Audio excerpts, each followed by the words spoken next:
Communion Sunday. I've come this afternoon to talk to you about the United Methodist Church and all that it is experiencing at this time. I had someone sent to me some videos from Rob Ranford from the Good News Club.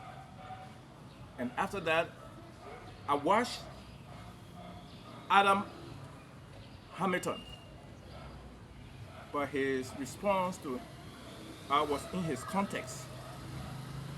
I now want to come back and talk about it in the context of Africa. I am not a fourth, fifth, sixth generation United Methodist or Methodist. In fact, my great-grandfather was a warrior. My great-great-grandfather was a warrior. My great-grandfather was a warrior. My father, though learned the art, he became a chief. And there were many times I would go home to the village and be with him. And the chiefs from all around will come and will sit down, and he will be talking to them about the problems that they've brought. It was a place of wisdom, sitting with these chiefs and listening to my grandfather. My father's father, my maternal grandfather, was a chief also. He led his clan and a lot of people. In the midst of all of this, my uncle was a leper. They put him at the edge of community, of the town. One day, the news came that there was a leper colony built somewhere in Ganta. It took him 11 days to walk through to reach there and get admitted to the colony. My uncle, he then stayed and got cured from the leprosy, and then decided he will stay and study the pastoral field so that he can be able to talk about the grace, the healing grace of Jesus Christ. After some time, he went home and took his little brother and said, "Come and go to school." His brother graduated from the Methodist school in the area and enrolled in the Methodist nursing school that was started by Methodist missionary. And he met a girl there in the Methodist nursing school. They got married and they brought forth a child called Caleb. Caleb today is called Reverend Caleb Doma. He's an elder in full connection in the United Methodist Communion. I was not meant to be. Leprosy, the vices of society, something that outcasts everybody else. Outcast my uncle, and he went to a leprosarium.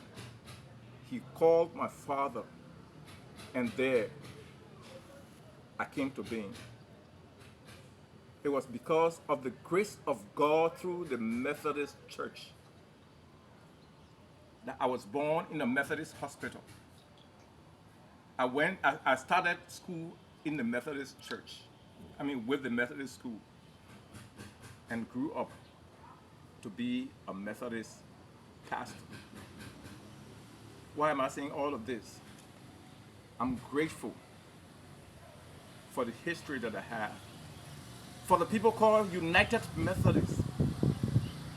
But it was because of them that grace formed me. I know prevailing grace, and it's because of this grace that I cling to the cross. For beneath this cross There's healing grace. Beneath this cross, I found my redemption. It was on this cross that my master died for me. My father was a polygamist. In fact, let me say it this way. I am able to count my sister because we boys were more. I got 41 sisters. How many brothers? I do not know. Yet, when we meet, we become a family like no other family. We are a close-knitted family. I'm telling you all of this to say I come from a different culture. The United Methodist Church is a church that brings people from diverse backgrounds. It's the church that brings healing to sin-sick soul. It's a church that leads people to the cross of Calvary because it was at the cross. And because of the cross, I stand here today. As we go forth, this is the introduction to what I am about to do. My next video will be on the issues that are disturbing the United Methodist Church, that are bringing split. How can we do that? I am not frowning on split in the church. Evangelism has gone through separations and split all these years. It is my hope that we will do it in brotherly love. It is my hope that my siblings who want to leave the United Methodist Church to other places, we can all do it in understanding and in love, and know that God, who has made us, knows that we all will be his children no matter what. Like I said, I'm going to talk next about the cause, or what seems to be the cause of the separation. The whole idea of homosexuality. I'm going to talk about where we go from here, regionalization of the church, and how it brings back to us the very thing that we desire in the first place: our voice, our determination, and how regionalization will help us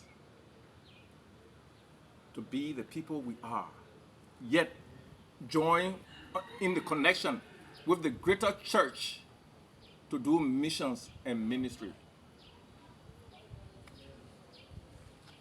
Let's look forward to the next edition of this. Grace, grace.